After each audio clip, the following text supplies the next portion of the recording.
ઠાકોરનું ચાલતું નથી, પૂજારીનું ચાલે દરવાજા ખોલવામાં.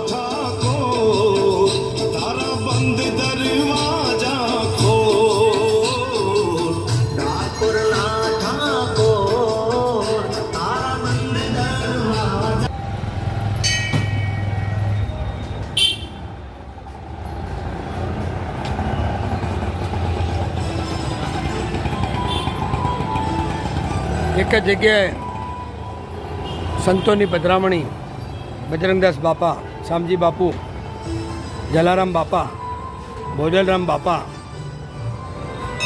વાલમપીર બાપા અને હરદાસ બાપુ એક જ જગ્યાએ ભોજલરામ આશ્રમ નિકોલ ખાતે બિરાજમાન છે. તો દર્શન કરવા પધારો. શ્રાવણ મહિનાના સોમવારે સવારે 150 કિલો બટેકાની સૂકી ભાજી બટેકાની અને 15 કિલો મોરૈયાની ખીરનો પ્રસાદ પીરસવામાં આવે છે.